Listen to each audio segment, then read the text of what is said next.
Hello friends, तो आज हम लोग कॉम्प्लेक्स नंबर पढ़ने जा रहे हैं जो 11th स्टैंडर्ड का है। और ये फर्स्ट वीडियो है जिसमें हम कॉम्प्लेक्स नंबर आपको समझाएंगे। कॉम्प्लेक्स नंबर क्या होता है, कॉम्प्लेक्स नंबर से कुछ जुड़े चीज़ें हैं वो भी मैं समझाऊंगा जो कॉम्प्लेक्स नंबर से रिलेटेड है। और कुछ ऐसे भी नंबर्स बताएंगे जो कॉम्प्लेक्स नंबर में अभी काम आने वाले हैं। ठीक है, तो चलिए अभी हम लोग स्टार्ट करते हैं कॉम्प्लेक्स नंबर।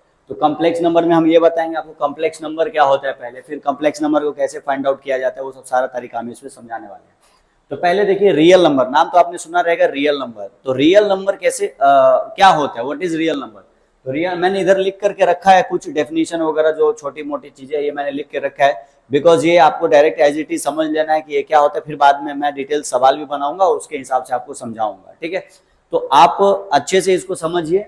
ये एक हिसाब से इंट्रोडक्शन वीडियो रहेगा, इसमें थोड़े बहुत चीजें मैं बताऊंगा और उसके बाद स्टेप बाय स्टेप एक्सरसाइज भी मैं सॉल्व करवाते जाऊंगा। ठीक है, तो यह है रियल नंबर। तो any number that we can think of except complex number is a real number.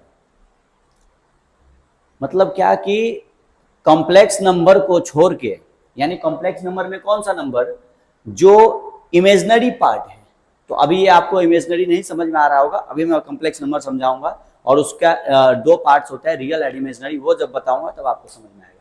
तो सबसे पहले रियल नंबर, तो कोई भी नंबर जो आप सोच रहे हो सारे नंबर्स क्या हैं, रियल नंबर है। जितने भी नंबर है सारे नंबर रियल होते हैं, एक्सेप्ट क्या है इसमें, कॉम्प्लेक्स नंबर छोड़ के। तो कॉम्प्लेक्स नंबर क्या होते हैं, a number of the form a plus i b, a plus i b. ये देखो, ये उसका स्टैंडर्ड फॉर्म, जैसे हम लोग पढ़ते हैं ना, जैसे कोई भी चीज का क्वाड्रेटिक इक्वेशन का है a x square plus b x plus c equal to 0, वैसे इसका है क्या, ए प्लस आई बी, यानी ए और आई बी। तो ये आई जो है, यहाँ पे आई इधर लिखा है, अगर मैं इसको ए प्लस बी आई लिखता हूं तो भी ये राइट ही होता है। आई इधर लिखो या उधर लिखो कोई फर्क नहीं पड़ता है। तो ये टेंशन मत लेना कि उधर लिखा है कि इधर लिखा है, तो कुछ नहीं, बात बराबर ही होगा।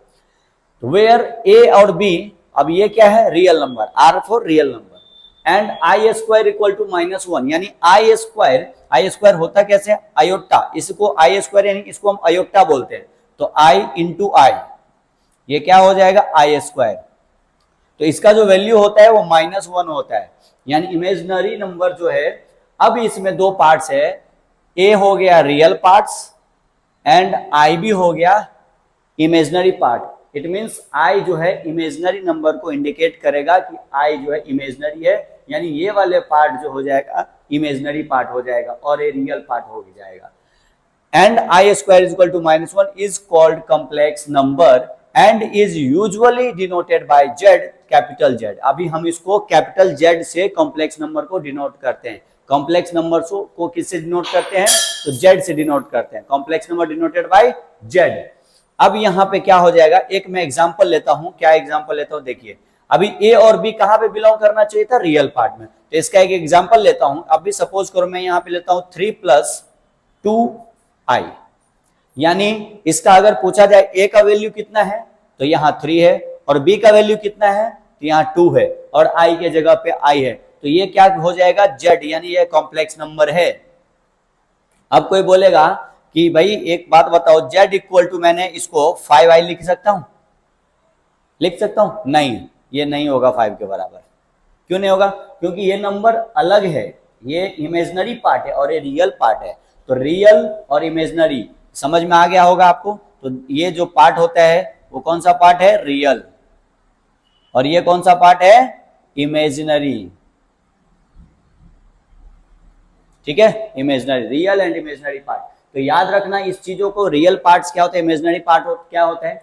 इसमें मेन फॉर्म यही है कि इमेजिनरी और रियल को पहचानना और उसके अकॉर्डिंग सवाल को सॉल्व कर लेना। अभी ये जो मैं बताया हूं ना, आई स्क्वायर इक्वल टू -1, ठीक है, और उसके बाद होगा आई क्यूब इक्वल टू क्या होगा, तो अभी मैं आपको करके दिखा देता हूं आई क्यूब क्या होता है। आई, अभी ये आपको पूरा चार्ट ही मैं बताऊंगा, जब सॉल्व कर पाऊंगा ना क्वेश्चन, तो उसमें ये सारा चार्ट ही बताऊंगा। आई इक्वल टू क्या, आई स्क्वायर इक्वल टू क्या होता है, आई इक्वल टू हो जाएगा क्या, आई क्यूब।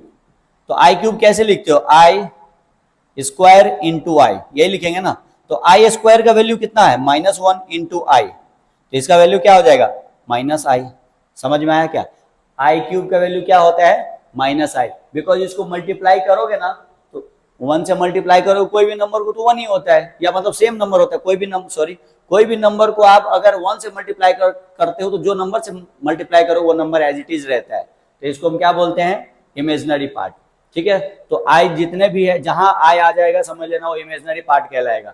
तो पहले तो कॉम्प्लेक्स नंबर में दो पार्ट्स होते हैं, रियल एंड इमेजिनरी। तो रियल पार्ट आप समझ गए, इमेजिनरी पार्ट समझ गए, तो इसका मतलब ये पार्ट क्लियर हो गया। कॉम्प्लेक्स नंबर का जो डेफिनेशन है वो आप समझ गए हो, और कॉम्प्लेक्स नंबर होता क्या है वो भी आप समझ गए हो। और इसको अच्छे से समझ लेना, क्योंकि यही पूरे चैप्टर में आपको काम आने वाला है। इस चैप्टर में जितने भी कॉम्प्लेक्स नंबर है सब में ये रियल और इमेजिनरी का ही खेलबिल होता है। तो टेंशन मत लेना, ये बन जाएगा इमेजिनरी या रियल। चलो अब मैं इसको रफ करता हूँ, आगे थोड़ा अच्छे से बताता हूँ।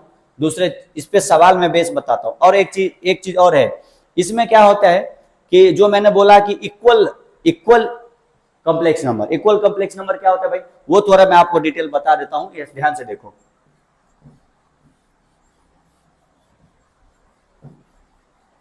इक्वल इमेजिनरी नंबर, अभी देखो मैं Z1 इक्वल टू लिखता हूं A प्लस IB या BI, बात बराबर। और Z2 इक्वल टू मैं लिखता हूं C प्लस ID। अब ये दोनों इक्वल कब होगा, if A equal to C and B equal to D। जब A और C इक्वल होगा और B और D इक्वल होगा तब ये इक्वल कॉम्प्लेक्स नंबर होगा। समझ में आया? देन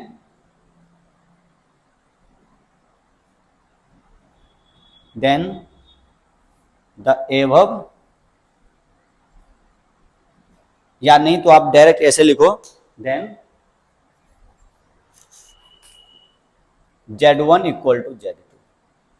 और इन दोनों में से अगर इक्वल नहीं होता है तो ये इमेजिनरी पार्ट जो है और ये जो आपका कॉम्प्लेक्स नंबर है इक्वल नहीं होगा।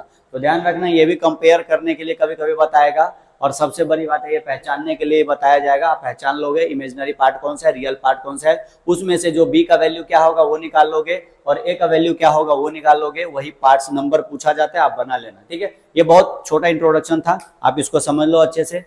एक दो बार में नहीं समझ में आता है बच्चे को तो आप रिपीट करके वीडियो देख लेना। वैसे मैंने बहुत इजी भाषा में समझाया है, आप समझ। मैंने बताया है उसके बेस पे मैंने 2 क्वेश्चन लिया है। अब ये 2 क्वेश्चन आपको ध्यान से समझना है, और ये अगर समझ गए तो समझ लो बेसिक आपका जो थ्योरी मैंने पीछे बताया वो आपको समझ में आ गया। तो देखिए, if x plus i y equal to 4 plus 3i then find x and y। इसमें x एंड y मैंने क्या बोला था कि जो पहला है रियल पार्ट है, दूसरा इमेजिनरी पार्ट है। तो इमेजिनरी पार्ट के साथ इक्वेट करो और रियल पार्ट के साथ इक्वेट करो। तो चलो इसको सॉल्व करते हैं। तो क्या होगा, पहला का सॉल्यूशन फर्स्ट, इसका क्या है, x plus i y equal to y plus 4 plus 3i। अभी मैंने क्या बोला, इमेजिनरी के साथ, रियल के साथ। तो इसका मतलब ये होगा x 4 के साथ कंपेयर करो, देयरफॉर x इक्वल टू 4, और ये उसके बाद क्या होगा, y equal to imaginary part के साथ आएगा, क्या आएगा, आई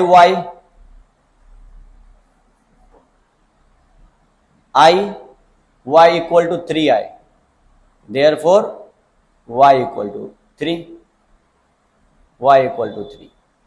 ठीक है, ये समझ में आ गया, ये पहला का सॉल्यूशन हो गया। बस यहां पे क्या होगा, x इक्वल टू 4 हो जाएगा, y इक्वल टू 3 हो जाएगा। सीधा कंपेयर करके इक्वेट करके आंसर लिख लेना था, बहुत इजी है। लेकिन क्या है, बच्चे इसमें फंस जाते हैं क्योंकि उनको रियल और इमेजिनरी पार्ट का डिफरेंस नहीं पता होता है, इसके वजह से फंस जाते हैं। आप थ्योरी समझ के आए रहेंगे तो ये आपको समझ में आ जाएगा। अब है दूसरा का सॉल्यूशन, सेकंड वन का सॉल्यूशन क्या है, सेकंड का सॉल्यूशन। अभी सेकंड का सॉल्यूशन मैं करने जा रहा हूं, इसको ध्यान से देखना। ये थोड़ा सा इसमें कैलकुलेशन है, एक्चुअली इसमें थोड़ा सा कैलकुलेशन भी है। क्या है, 7a plus i3a minus b equal to कितना है भाई, 21 माइनस 3i। अभी यहां पे थोड़ा ध्यान दो, मैंने क्या बोला, फ्रॉम क्वेश्चन, यहां पे लिख सकते हो फ्रॉम क्वेश्चन, या यहां सीधा सॉल्यूशन लिखो। इसका क्या है, 7a रियल पार्ट, ये है रियल पार्ट। तो यहां पे लिख, अच्छा रियल पार्ट को हम ना ऐसे लिखते हैं, आर ई और जेड लिखते हैं real part of complex number, या आर जेड लिखते हैं यानी real part of complex number, और जो इमेजनरी होता है उसको लिखते हैं I am Z, I am Z यानी इमेजनरी पार्ट का, या आई जेड, ऐसे मतलब imaginary part I Z, I am Z, या आर ई जेड, या आर जेड, ऐसे आप रियल और इमेजनरी को डिनोट करते हैं। ठीक है, तो 7a इक्वल टू क्या आ जाएगा, a इक्वल टू 21, तो therefore a equal to 21 upon 7, 7 3 जा 21, ये क्या इंप्लाइज करेगा, a इक्वल टू 3, यानी a का वैल्यू कितना आ गया 3। अभी a का वैल्यू आपके पास 3 आ गया है, अभी करना क्या है, b का वैल्यू निकालोगे, और b का वैल्यू जब निकल जाएगा तब आपका ये पार्ट इमेजनरी पार्ट निकल जाएगा। ठीक है, तो चलो अब यहां पे निकालेंगे, इमेजनरी पार्ट को कंपेयर करेंगे तो क्या होगा, 3a minus b i equal to minus 3i, ये माइनस 3। अभी ध्यान रखना आप लोग कि जब इमेजनरी पार्ट का b का वैल्यू पूछा जाएगा तो यहाँ पे माइनस 3 आएगा, बिकॉज माइनस के साथ लिखना, क्योंकि सिंबल हमेशा प्लस वाला रहता तो नहीं बोलते, बट अगर माइनस वाला हुआ तो आपको बोलना है, ये ध्यान रखना आप। तो यहाँ पर क्या करोगे, 3a minus b equal into i equal to minus 3i, इसका मतलब क्या हो गया, 3a minus b equal to कितना आएगा minus 3, therefore 3a minus b equal to minus 3। अभी a का वैल्यू हमने कितना निकाला है 3, तो यहाँ पुट करो 3 into 3 minus b equal to minus 3, 3 3 जा कितना होता है 9, तो 9 minus b equal to minus 3, therefore minus b equal to minus 3 minus 9, ये कितना हो जाएगा minus b equal to minus 12, ये कैंसिल हो गया। इसका मतलब ये हो गया कि b का वैल्यू कितना आ गया आपके पास 12। अभी b का वैल्यू 12 आ गया आपके पास, तो इसमें क्या फाइंड आउट करना था, a एंड b। तो लो a का वैल्यू कितना है 3 एंड b का वैल्यू कितना हो गया 12। क्लियर हो गया। अभी देखो ये क्वेश्चन जो है ना कॉम्प्लिकेटेड इसलिए था बिकॉज इसमें क्या है ना बच्चे को कंफ्यूजन हो जाता है कि सर ने बोला था कि इमेजनरी पार्ट ये होता है, अब इसमें तो इमेजनरी पार्ट में दिया, तो ये पूरा इमेजनरी पार्ट का हिस्सा है। मैंने क्या बोला था, जिसके साथ आई रहेगा ना वो सारे का सारे इमेजनरी पार्ट का हिस्सा हो गया। आई को अयोक्ता भी बोलते हैं, तो जिसके पास अयोक्ता रहेगा वो सारे के सारे इमेजनरी पार्ट हो जाएगा। तो इसको अच्छे से समझो, अच्छे से समझ जाओगे ना तो फिर ये क्लियर हो जाएगा आपको कि कैसे इमेजनरी पार्ट और रियल पार्ट को सेपरेट किया जाता है, उसका वैल्यू कैसे फाइंड आउट किया जाता है।